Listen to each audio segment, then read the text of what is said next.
Okay, so next up, we're going to be discussing Hawkeye. Hawkeye is finally getting his own TV show on Disney Plus after the years of being relegated to the background. Kind He's of. well, yeah, kind of. After we have preface that he is getting teamed up with Kate Bishop, who is potentially going to be the future Hawkeye, but we'll get more into that later. But yeah, after years of being relegated to the background, Hawkeye's finally getting more of a chance to shine here in his own TV series on Disney Plus. And the first two episodes dropped, which I thought was pretty nice. I like that when they drop the first two episodes because it gives you more of a feel for the series.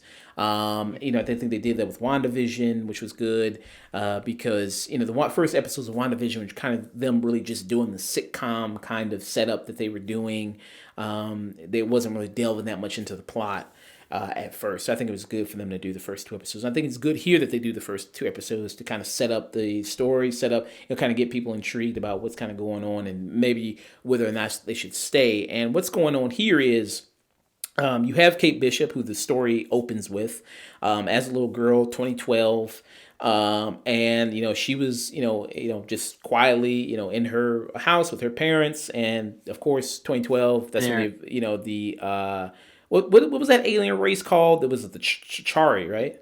Chitari, yeah. Yeah, so when they attacked New York City, and everything kind of went to hell then, and you see why she has such an attachment to becoming like an archer, like Hawkeye's, because he saved her life during that whole invasion, and she saw kind of what a badass he was. And Hawkeye, I mean, he's a guy. I mean, he's a very incredibly highly skilled guy, but he's just a guy compared to like you have superhuman beings that he's fighting with. Hawkeye doesn't really get any love because it's just like, well, you're just the dude with the bow and arrows. I mean, he's been made a butt of jokes for the longest time, and it's just like, yeah, I mean, you're just kind of just the guy with the bows and arrows. He doesn't really have a good thing going for him. It's like when you look at the Avengers lineup, it's like, okay, Steve Rogers, he's Steve Rogers, he's Captain America, he's the symbol of America with the shield and everything like hmm that. Thor, I mean, he's a literal god. They even Hulk, say that in the first episode. He's a literal god. yeah, I mean, he's a literal god, and then you have the Incredible Hulk. I mean, obviously he's super incredibly strong and destructive. At least Black Widow. I mean, you could say like, well, I mean, she's got the woman thing going for her. She's the only woman on the team. He's So also a spy. yeah, also a spy, and so there's that. It's just like, and then there's Hawkeye. Okay, you shoot the arrows, and okay, they're just doing that. Okay, all right, So it's like, where does he kind of fit in here? And I think the show. I mean, the show what this is aiming to do, and what I like, what I've said about a lot of the Disney Plus shows, is that it's aiming for each show kind of has its own feel, which I like. Like, what WandaVision doing is not similar to what Falcon and the Winter Soldier was doing, and it's not similar to what Loki was doing. Here it's more street level stuff. It's more of an action buddy cop kind of thing. When you saw the trailer and you think it's like you got very much Shane Black vibes from this. Well, that is correct. I mean, it also helps that it's set during Christmas time, which is always a staple of Shane Black movies. Is that a lot of his movies, majority of his movies, take place during Christmas.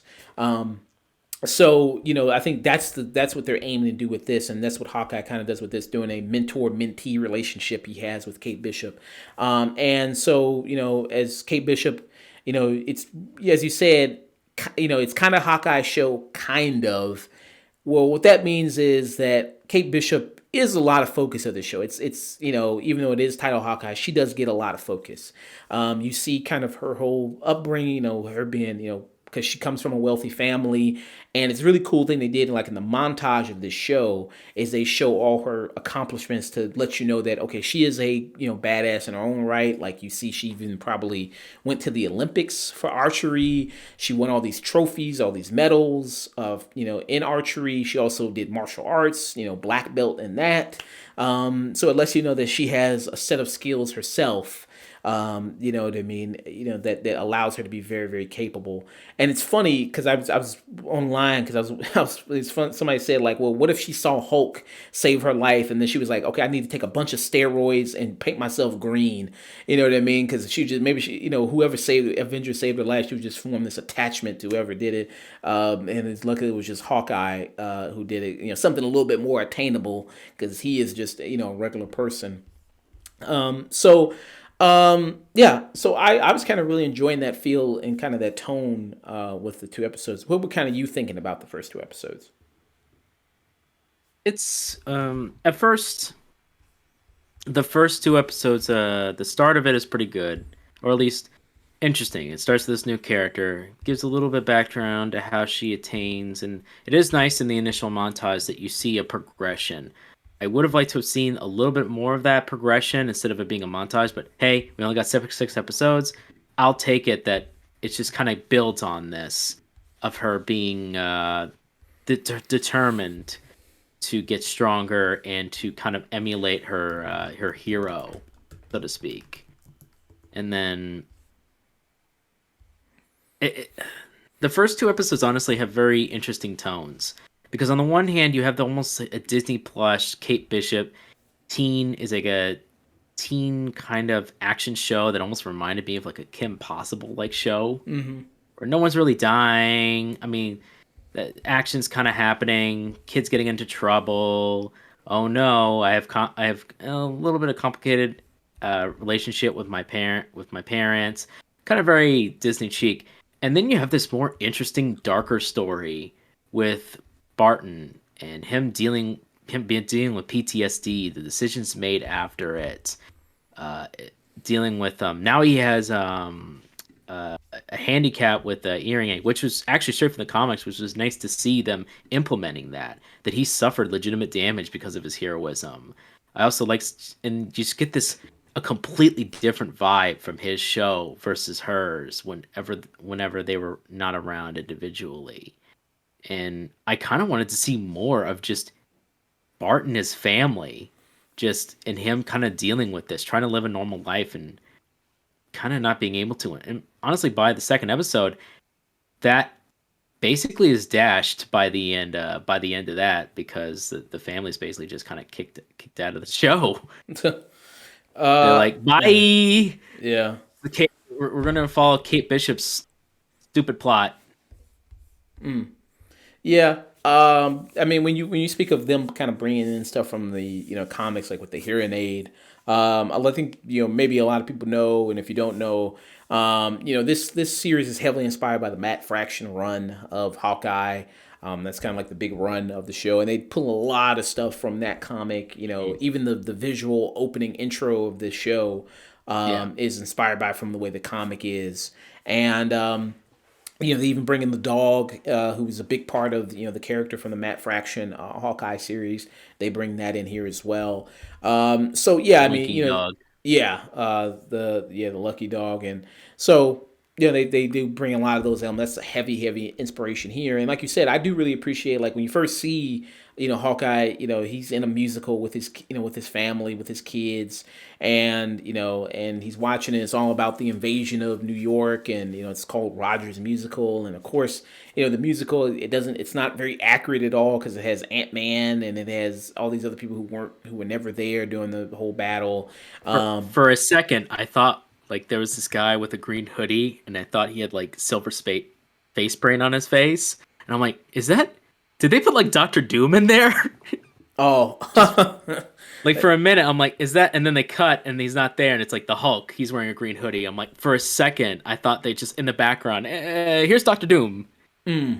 that's the way they introduced Doctor Doom, is just in a Rogers musical. It just Yeah, why not? Because that's is a complete parody, and you just see him like zoning out, just yeah. like I none of that happened at all like Yeah. that. I mean, he's almost just like having a panic attack almost because it's like he sees, the version of Nat, Black Widow, there, and he just kind of, obviously, that was his best friend, and she passed away about what happened there, and obviously that's still weighing heavy on him.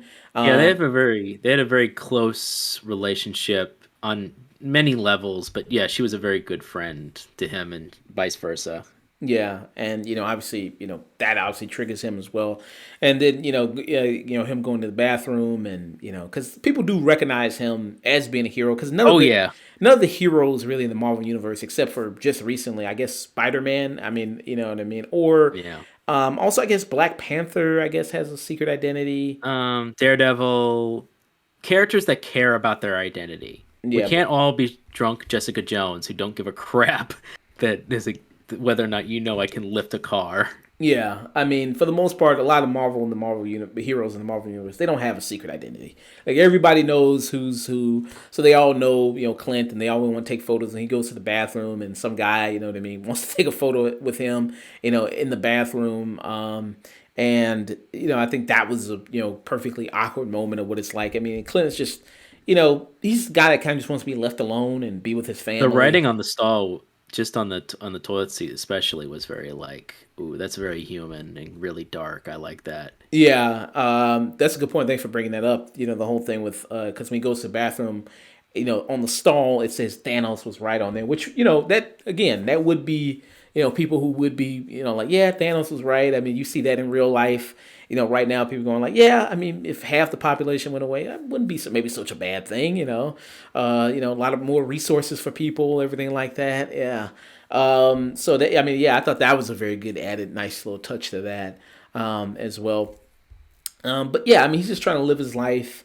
He's retired. Mm, Now and then. Jeremy Renner. He is 50 years old, and you see yeah, kind of more kind of older Hawkeye. And it's funny when Kate Bishop in the series when she asked him, so it's like when he reveals he's got a hearing aid to her, she's like, oh, how did that happen? And then it shows a quick little montage of all the times he's been in all these different battles and explosions. And he's like, oh yeah. yeah, yeah, that's probably why. Are you about to say something?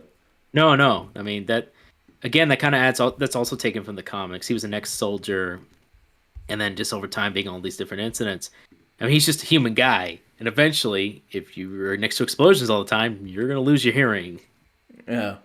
So I thought that was yeah a really really kind of good moment there. How do you like Haley Steinfeld as Kate Bishop? I said you said it gave more of like a Kim Possible kind of vibe, but how do you like her performance as Kate Bishop? She she's terribly earnest, and that's not a bad thing. But I do think in some ways she's a bit miscast.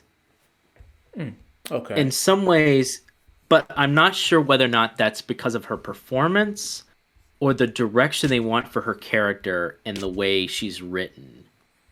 The writing for her character isn't bad, but it is fairly it's very expected. There aren't a lot of surprises to her characters. Everything you kind of think she's going to kind of do, she does. If you've seen a show that kind of has a plucky teen or someone who's wants to show off in front of their hero, bam, she's every single cliche you've ever seen. But then she'll do something that's very kind of quick and very kind of young or very youthful and energetic, and she'll do something like very quick that you'll be like, that's very off the cuff and feels like something someone who doesn't know what to do in a situation would, and that does feel natural. But what kind of character is she? Are we going with that she's if she's 22, are we going to treat her like a 22-year-old? But sometimes she acts like she's 18 or 17. But in the fight scenes, particularly in her fight scenes, I think she's miscast in the fact that the choreography it fails her. She's extremely slow, telegraphs her hits very quickly, like very easily, and just people just take those hits because it's a show, and you're like, oh man, I know you guys are on a budget, but I don't know whether or not it's her or the choreography, but it's just not working. Especially in that early fight, the like mid late of the first episode. It gets better when Clint Barton's around as Jeremy Renner, but Jeremy Renner's also had experience. He's also done this for a while, so he knows what to do. He's had advanced choreography. With her, I'm not so certain. I don't know where they kind of dropped the ball, but I do feel they kind of have with that aspect. And just the gee golly ask of her character. Like, what's the tone here? What are we going with her character? If that makes any sense. Yeah. I mean, because like I said, buddy comedy kind of thing aspect with this show, very much, kind of that element bringing the, Right. into it. And I think I see what you're saying about Haley Steinfeld. It is very much of kind of like, plucky teenager, even though she's 22 in the show. Kind of that element there. She seems like she's presented a little bit younger, even though she Yeah. says she's 22, like you said. I mean, just the way sometimes she acts a little bit. Like the whole situation, like with her mother, who's played by Vera Farmiga. Oh yeah. Because when the incident happened in 2012, that's when she lost her biological father, and then you have this new guy who's kind of coming in and trying to be with her mother. Which I mean, by one look of the guy, you can already tell, okay, this guy's a bad guy. I mean, look at the Mm-hmm. mustache, look at the outfit, look at the hair. You know The what I guy mean? collects swords. Yeah, I mean, come on, look at him. I mean, clear bad guy here. What's going on? But her Not mother, that collecting swords automatically makes you a bad guy, but it doesn't help. yeah, it doesn't help. Plus the mustache, he's got the like one of those mustaches like Yeah. from the 1800s. You know what I mean? Oh Like yeah. or like an oil, baron or something like that. It's like, okay, look at this Yeah. guy. But the kind of the whole stuff where she's acting towards it. I get, your dad passed away, and obviously, you'd Right. be, sensitive to anybody trying to, you But know, her reaction felt more like a 15-year-old reacting to that. yeah, Someone still processing that loss, then hey, it's been 10 plus years. I've done the best I can as as a mother to a girl. I'm just trying to get in a relationship. Can you be like a little bit supportive?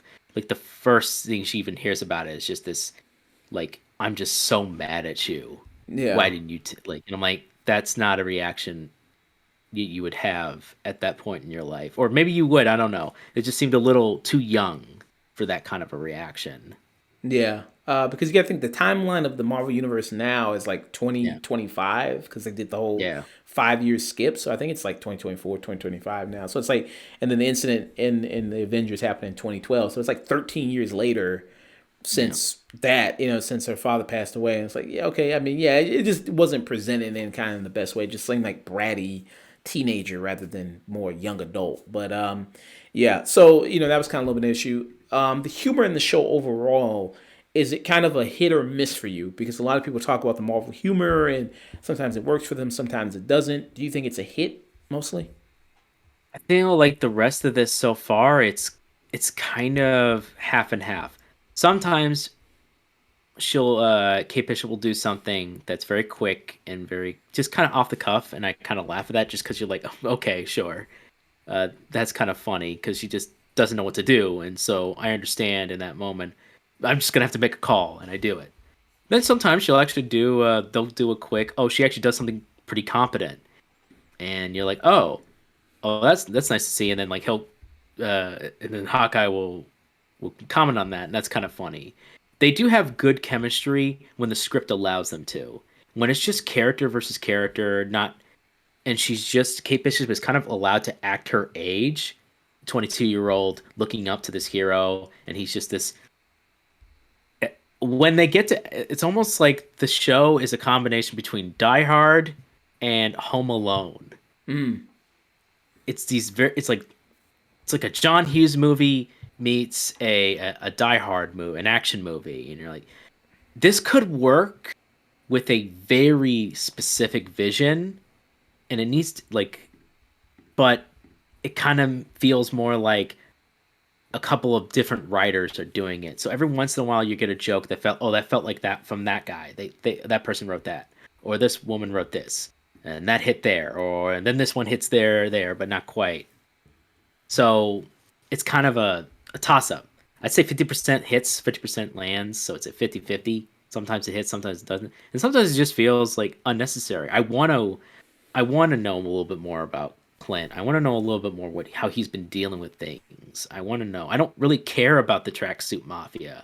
I don't really care about this kind of aspect. The relationship between him and her, and she's looking up to this guy that he's just he just doesn't want to be this guy anymore. That's interesting to me. That's the interesting dynamic. It's almost like everything else around it. I'm kind of like, I can see how this is much better done in the comic, but they've also taken stuff from the comics and not done that here too. Like the character that's supposed to marry Kate Bishop's mom in the comics, that guy taught Hawkeye. He was his mentor, but he apparently has said on record, no, that is definitely not in this series. So I'm like, oh, well, you just lost an interesting thread that could have been there too. Or maybe he's lying because all Marvel people are liars. Yeah, maybe. I mean, I don't know. That guy that's about. I mean, they seem around the same age. It doesn't seem like he's that much older than Jeremy Renner. Yeah, you know. But maybe they bring it in, maybe they don't. We still got, it's because this series is only 6 episodes. Yeah, we're like 1/3 through. Yeah. Like you said, I do like the relationship between Jeremy Renner and Haley Steinfeld. I think they work well together. And then when he's trying to teach her stuff, and she has these moments where she really wants to impress him, but then messes up. I think those are good moments. You know what I mean? Like she does one good thing, but then immediately after that she messes up. Like there's a scene where the Tracksuit Mafia are after them, and then they kind of burn down. They try to burn down her place. They burn down her. Well, actually, they don't try to. They actually do. They do. Yeah, they throw Molotov cocktails. And there's one scene where she shoots one of the Molotov cocktails out of their hands, and he's like, hey, good job, good shot. He's like, okay, and then she's like, okay, well, we got to get that suit. The fire is rising, and she's like, okay, and then she's like gonna shoot the fire extinguisher, but then when she shoots that, it bounces all over the apartment and then shoots out the window. That's like so. I think those moments were very good. You know what I mean? Like her really trying to prove herself. She's still learning. That is I'm really thankful that they actually wrote a feminine character. Since Disney's all been about the force of female characters are perfect, they don't make mistakes. It's good to see someone who's trained really hard and still makes mistakes or has flaws that they're working towards overcoming. So that I do actually like. Yeah. I am happy that the protege doesn't just outshine the master. It's more like, well, I have a couple of good moments where I do exactly what I want to do, but then, shoot, like a little too off on the side. I mean, arrows are tricky things, man. Yeah. Sometimes it doesn't always do what you want them to do, and yeah, I mean, I think that, I think those are kind of really good moments in the series. The villains of it, like you said, the Tracksuit Mafia, who are the main kind of antagonists right now that we have for the series. They're very cartoonish in a way, like the way they act. You know what I mean? The accents, very like Eastern European. Very Ukrainian, Eastern. They felt like a Nico, cousin. Yeah. Go for bowling. Yeah, kind of very, very much like that. So it's hard to feel any real danger for Hawkeye since like these people are such buffoons. It's hard to feel any real danger against the people he's going. We flash back to him murdering people way more competent than these guys, and not that long ago. So you're like, I mean, it's only just cause he's not like gonna murderize you all that you're just still alive right now. He could just snap all of your necks if he really wanted to. Yeah, but he's a better man now. You know what I mean. He's not trying to be a family man. Yeah. So yeah, I think kind of that was kind of one of the weaker elements in the show. Like you said, I would say more it's Lethal Weapon, Home Alone rather than Die Hard. Okay, no, you got a point. I said Die Hard because of the Christmas theme, which has apparently upset some people. I know in the original comics it was just more of like a winter theme. They didn't really go to a specific religious holiday or whatever, but that's apparently upset some people that they're really pushing the Christmas angle of this. And I'm sorry, I'm not being insensitive at all, and I completely understand you wanted a Christmas thing. You're in New York City during Christmas, the winter holiday. There's going to be a Christmas tree on every corner. Yeah. That's unavoidable. Yeah, big city type of thing. And actually, Lethal Weapon is a Christmas movie. It's kind of a it Christmas. is. So is Die Hard. Yeah, Die Hard. Yeah, Lethal Weapon. Everything. Shane Black likes to do that. Yeah, actually, this would have been a perfect thing for Shane Black to jump on and write, but he already did Iron Man 3. I mean, this would have been more suitable for him to do. Yeah, honestly, I could easily see Shane Black kind of doing this kind of a movie to balance the more darker aspects with the lighter tone. Yeah. But I mean, with this series, the first 2 episodes, I'm interested in more exploring, like I said, with the Clint, as Hawkeye, Mhm. Jeremy Renner gets a chance to really show more of the character, and how he just tries to kind of live his life. I think is very good, and yeah, he just wants people to treat him normally. He's like, hey, I did a job, I did my thing, I fought the battles, I did all that stuff, Yeah, you he feels know. very much like an ex-soldier, like I'm who's honorably discharged. I did my time. I just want to live my life. I want to spend time with my family, the people that I did all that so I could spend time with. Yeah, yeah. And so yeah, and then his family just gets immediately just gets, Yep. you know, sh- Yoink. yeah, shipped away there. Um, hey, thank you, Javon Good. Thank you so much, man, for coming by. Thanks for the 100 bits. We were just talking about Hawkeye, the first two episodes there that were on Disney Plus. Did you watch the show? If you did, let us know what you thought in the chat there. Mm. That's to everybody coming by. But we're about to wrap up here with the review for Hawkeye and move on to Cowboy Bebop. But yeah, so for Hawkeye, I would give it the first two episodes. I think it's a solid start. I give it a 7 out of 10 for me. The first two episodes, I Mhm. think it's kind of enjoyable. Um, I think it's kind of something that I kind of like more right away than maybe something like Loki or Mhm. WandaVision kind of right away. I think WandaVision turned much better. I think the first two episodes is like, okay, it's getting the setup and getting what you're familiar with. So did kind of Loki. But this is kind of like it's I think its simplicity is almost its strength because it's like, hey, listen, buddy cop kind of elements. Okay, him palling around with Haley Steinfeld, Kate Bishop. Okay, let's go. People, you get the general kind of setup there. That's kind of pretty nice in simplicity. I kind of think it's a strength. So I'd give it a 7 out of 10. What about you? Kind of fall around where you are. Part of me wants to just because some of the elements kind of knock it down a bit. I was thinking maybe a high 6, but I'm gonna go with a low 7. Mm, It does just enough where it's a solid entry, and I'm interested in seeing more. Depending on how it goes, the series could either dip to a 6 or a 5, depending on how things go. But from where it seems to be going, it looks like it's gonna just fall in like a low 7, maybe high 6. But I'm gonna go with the 7 right now. okay, 7. All right, yeah. All right. So we'll come back. I don't know if we're gonna do weekly reviews of Hawkeye, or I don't know if we're gonna do we'll probably just do weekly reviews of it because it's a Disney show. We always say like with these sometimes with these shows like oh we'll finish it we'll review when it's all done, but there's always something that happens in these Yeah. episodes that comes up. So we'll probably just do like weekly reviews of it.